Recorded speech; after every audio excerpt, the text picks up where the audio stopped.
आज भी अगर आप मणिपुर में जाते हो तो वहां पर ILP लगा हुआ है, इनर लैंड परमिट, मतलब एक विशेष स्टेट का दर्जा है। अगर आज आपको मणिपुर जाना है तो आपको रीजन बताना पड़ेगा कि आपको मणिपुर में क्या काम है। तो पहले से कैंटीन, वेट कैंटीन के क्या थे, इसके पेपर बने हुए थे कि एक सिविल कैंटीन में काम करने के लिए लड़का आया हुआ है, तो यहाँ से इसको मिलिटेंट जाने देते हैं। ये आराम से कैंटीन पहुंचता है रात के टाइम पर और पहली बार देवीलाल से मिलता है। देवीलाल मतलब जो उसका दोस्त था, उसके फादर, एक सख्त आदमी चीज है ये, वो जो भी होता है, जैसे कोई भी आदमी पहली बार यार काम करने जाता है। तो ये 2007 की बात है, सितंबर की बात आप लगा लो, 2007 सितंबर में ये कैंटीन के अंदर जाता है और हर रोज की तरह कैंटीन में काम कर रहा होता है। लेकिन इसका एक ही काम था, जॉन की गर्लफ्रेंड एबे महल, उसके नजदीक पहुंचना। लेकिन लीमा उसके नजदीक नहीं पहुंच सकता था। लीमा इंतजार कर रहा था कि एबे लीमा एक दिन इस कैंटीन में आएगी, क्योंकि एबे लीमा की क्या थी, नजदीक में यहीं से लगभग 1-2 किलोमीटर दूर पर एक छोटी सी दुकान चलाती थी वो गिफ्ट्स की,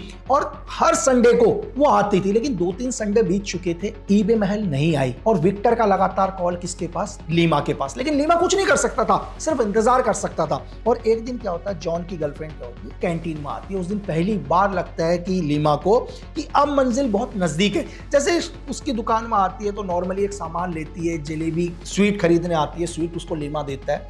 और लीमा क्या करता है, जब तोलता है सामान तो थोड़ा सा ज्यादा देता है इससे, क्योंकि पहली बार लगता है जॉन की गर्लफ्रेंड को यार एक लड़का है, जबकि बनिया लोग कितने कंजूस होते हैं सामान देते समय, बिल्कुल एक्यूरेट, वो ज्यादा देता है। तो यहाँ से पहली बार एक अट्रैक्ट कराता है और धीरे धीरे कंटिन्यू क्या होती है, जॉन की गर्लफ्रेंड यहाँ आती है हफ्ते के अंदर और धीरे धीरे लीमा की उसकी दोस्ती होना शुरू हो जाती है। और लीमा उससे पूछता है कि यार तुम क्या करती हो, तो बोलती है मेरी गिफ्ट की दुकान है ये वो। तो थोड़ी नजदीकियां के लिए ईबे महल बोलती है कि यार वाइन मिलेगी, दारू, क्योंकि नॉर्थ ईस्ट के अंदर क्या है, दारू लोग बहुत पीते हैं। ऐसा नहीं कि सब लोग पीते हैं, हमारे यहाँ भी पीते हैं, लेकिन वहां के लोग एडवांस है तो पीते हैं। तो बोलता हाँ मिलेगी। अब वो खुश हो जाती है, बोलती है, वो बोलता मैं अभी नहीं दे सकता, क्योंकि हाँ कैसे दूंगा, यहाँ तो दुकान में सेट है मेरा, लेकिन मैं तुम्हारे लिए अरेंज कर दूंगा किसी साहब को कह के, क्योंकि फौज के अंडर में था।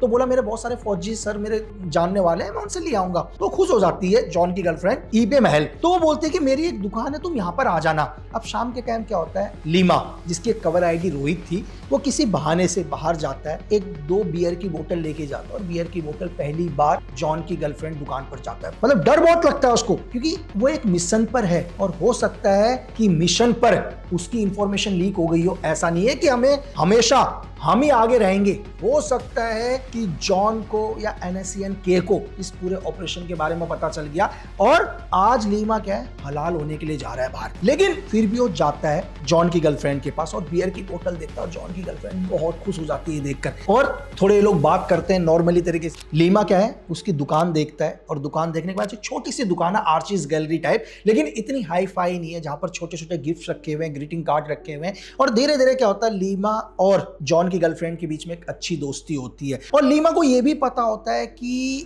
जो जॉन की गर्लफ्रेंड है यानी कि ईबे महल, इसका जो भाई है वो एक बहुत बड़ा क्या है, ड्रग कैटर है, मतलब ड्रग्स के सिंडिकेट के लिए काम करता है। और यहाँ पर क्या है, फौज कहो या आर्मी कहो या एजेंसीज कहो, इसके भाई को भी ढूंढ रही थी। और पहली बार क्या होता है, लीमा उसके भाई को उसके घर पर देखता है, लेकिन मजबूर होता है, कुछ नहीं कर सकता था क्योंकि बैकअप नहीं है अभी। वो उसका काम है सिर्फ इस टाइम एबे महल के साथ दोस्ती करना, और दोस्ती अच्छी हो चुकी है।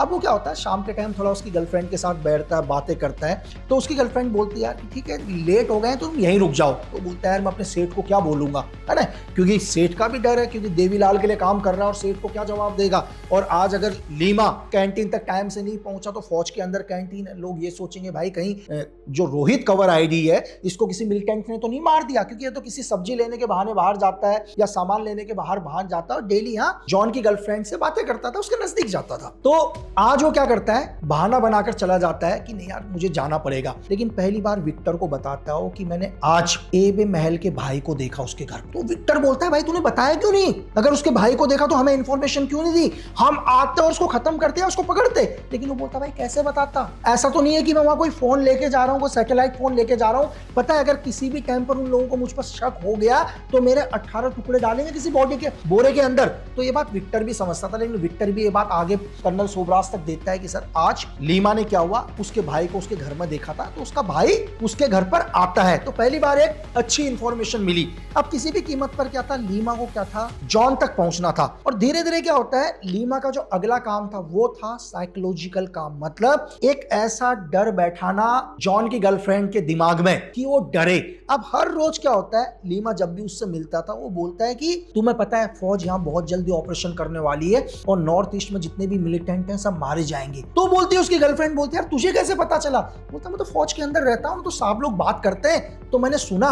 बोलता है लेकिन एक चीज और है, बोला साहब लोगों से मैंने ये भी सुना कि अगर कोई मिलिटेंट सरेंडर कर देता है, आत्मसमर्पण कर देता है, तो फौज उसको पूरी सुविधाएं देती है। और क्या होता है, नॉर्थ ईस्ट के अंदर हर रोज आर्मी और मिलिटेंट के बीच में ऑपरेशन चल रहे थे, अखबारों में आ रहा था। और इसी चीज का फायदा उठा के हर बारी लीमा क्या करता है, जॉन की गर्लफ्रेंड को न्यूज जानबूझ के दिखाता है, उसके बारे में बोलता है। और धीरे धीरे कहीं ना कहीं क्या होता है, डर आ जाता है जॉन की गर्लफ्रेंड के दिमाग में। उसको एक डर बैठ जाता है कि यार आज ये मरा है, कल वो मरा है, और आने वाले टाइम में हो सकता है मेरा बॉयफ्रेंड भी मर जाए। लेकिन लीमा क्या है, सिर्फ वेट कर रहा था उस दिन का कि जॉन की गर्लफ्रेंड खुद बताए कि उसका भी एक बॉयफ्रेंड क्या है, मिलिटेंट है। अभी तक वो दिन नहीं आया। और लेकिन लीमा क्या है, जब भी उसके घर पर जाता था तो घर को वो पूरी तरीके से देख चुका था। उसके घर पर उसको ऐसा कोई भी एविडेंस नहीं मिला जिससे वो जॉन तक पहुंचे, या उसको ऐसी कोई भी चीज नजर नहीं आई जिससे क्या है उसको लगता है कि जॉन की गर्लफ्रेंड जॉन से बात करती है। और धीरे धीरे क्या होता है, एजेंसीज का भी प्रेशर, विक्टर का भी प्रेशर, क्योंकि चीजें आगे नहीं बढ़ रही हैं। धीरे धीरे नवंबर आ जाता है, मतलब सितंबर, अक्टूबर, नवंबर आ जाता है, और ऊपर से लगातार क्या होता है, लीमा के ऊपर प्रेशर। लेकिन एक दिन अचानक क्या होता है, ईबे महल जॉन की गर्लफ्रेंड उसको बुलाती है, और बुलाने के बाद बोलती है मुझे तुझसे बहुत अर्जेंट बात करनी है। तो वो जाता है भाई, और आज वो देवीलाल को बोल देता है कि सर आज मैं कैंप में ही उसका कोई दोस्त बना हुआ है, उसके घर जा रहा हूँ। वो ये नहीं बताता